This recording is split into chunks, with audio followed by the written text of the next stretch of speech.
هل هنالك خلاف فعلا داخل قيادة الحركة الشعبية وكما يروج له وكما يقال في ذلك الصيت؟ أنا دار أكد وباستمرار الحركة الشعبية على قلب رجل واحد. الحركة الشعبية ماضية في مسيرتها. الحركة الشعبية لن تلتفت لكل من يريد أن ينال منها. الحركة الشعبية لو في قائد ذاته قال ما داير خليه يمشي، أصلا ما عندنا حاجة بترجعنا لورا. ومثال لذلك أرجع للتاريخ قليلا، يعني في 2017 عندما رئيس الحركة الشعبية مالك عقار حاول يلف ويدور، ناس عملوا لك كراش. أمينها العام حاول يلف ويدور، عملوا لك كراش، شالوهم برا طوالي مباشرة. ولا جبنا أمين عام جديد وجبنا رئيس للحركة الشعبية و... وجبنا حكام للأقاليم وجبنا نواب للرئيس وعملنا السلطة المدنية للسودان الجديد ونزلنا دستورنا وحاجاتنا، الكلام الكثير ده وجينا مستمرين. فما في هزة تاني ممكن تكون أكبر من هزة رئيس الحركة نفسه يجي ويتمرد على تنظيمه ويذهب إلى الخرطوم. فأنا أفتكر دي كانت المعضلة الحقيقية اللي موجودة في إطار الحركة الشعبية. لكن أما الآن ما في أي شكل بتاع خلاف. الحتة بتاعت ما حصل من تسريب هذا، وما قالوا الرفيق جاكوت في إطار وجهات النظر، ما في إطار إنه هو مقتنع بكمرة عزت ولا كمرة عزت ما مقتنع به. الكلام ده ما حقيقي. الحقيقي إنه هنالك اي زول عنده واي زول بيشوف انه حقه الحاجه دي تحل بكذا.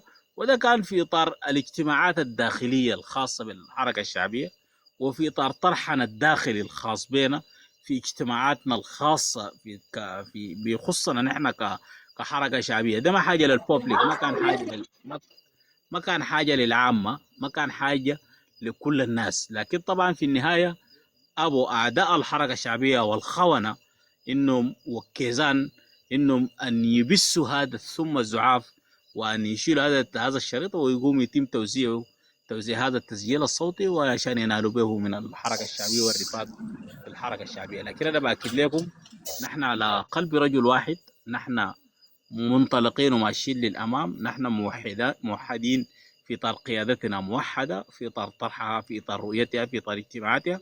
والدليل على ذلك انه كل القيادات بما فوقهم جقود وعزت والرفيق جقود والرفيق عزت، وكان رئيس هذا الاجتماع الرفيق جقود ذاته رأس الاجتماع بتاعت القيادة دي كلها عشان يطلعوا برؤية موحدة. وطلعوا برؤية موحدة في إطار هذا الاجتماع. الرؤية كانت واضحة إنه على جقود إنه يواصل في إطار مبادرته وفي إطار حل هذه المشكلة. لكن طبعا الجماعة دي لما جو سربوا بالمناسبة هذا الفيديو ربما يكون نسفوا الفكرة بأكملها. أنا متأكد يعني كومريد جوجود اكيد حيكون زعلان، ما حيكون مرتاح من هذا الجانب. وكذلك انا متاكد كل الرفقه ما حيكونوا مرتاحين من هذا الجانب ايا كان ما قيل في الشريط المسرب. لكن الشيء انا باكده انه الحركه متماسكه كلها كلحمه واحده. كومريد عزت متماسك وقوي جدا وصمت رغم الضربات العنيفه اللي قاعد يلقاه كل يوم. لكن كومريد عزت طبعا اهلا لذلك، وطبعا ما قالوا زول جلده طخين، يعني مهما جلدوه سوى له هو قاعد وثابت في مبادئه. وكذلك الرفيق يعني جاكوت كذلك معهود بحكمته وطريقة طرحه وبكلامه اللي قاعد يقوله في هذا الإطار. لكن في النهاية الحركة الشعبية عندها كلمتها وبتقولها في منافذها أو في غرفها المغلقة. ده الجهز اللي نحن بعدين حنمشي وحنقوله في إطار الغرف المغلقة. أما ما طلع في إطار الميديا والآن الناس قاعدة تتبضع به، فنحن بنجاوب على قدر التساؤلات اللي نحن ممكن نجاوبها من دون ما نخش ونأثر في منظومتنا بتاعت الحركة الشعبية الجيش الشعبي، وفي إطار تماسكها الداخلي، وفي إطار التعاضد نحن كلنا في إطار الحركة الشعبية والجيش الشعبي لتحرير السودان. فأنا بأكد لكم إنه الحركة قيادتها موحدة، ما في أي خلاف موجود في داخل الحركة الشعبية. كل الناس ماشيين للأمام لتحقيق رؤية السودان الجديد، وكل الناس ماشيين للأمام لتحقيق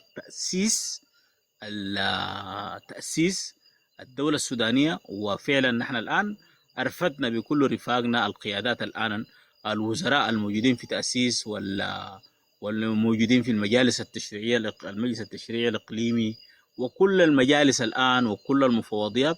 كل الرفاق الآن على استعداد للمواصلة في عمل تأسيس وننطلق للأمام. ولتعلموا إنه المشكلة الحقيقية للعدو هو مشكلتهم كل تأسيس ده ما يقوم.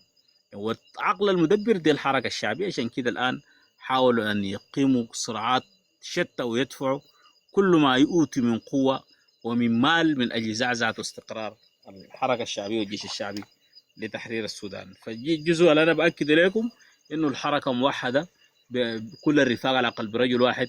الرفيق اسكيال كوكو تلودي رغم إنه قالوا عنه الكثير وتكلم عن اسكيال كثير جدا جدا، لكن في النهاية اسكيال ثابت على هذا المبدأ وماشي في هذا الاتجاه، وحيستمر في إطار برنامجه وفي إطار إنه الأراضي المحررة تستقر يعني، وإنه نحن نطرد شبه الصراعات ونطرد شبه الاقتتال القبلي والإثني والكلام ده يعني. فنحن حنستمر في هذا الصيد وما زلنا نقولها ونكررها باستمرار لأهلنا في أطورو، نمد لهم يد العون ونمد لهم يدنا بيضاء من أجل أن نتصفح ونمشي للأمام.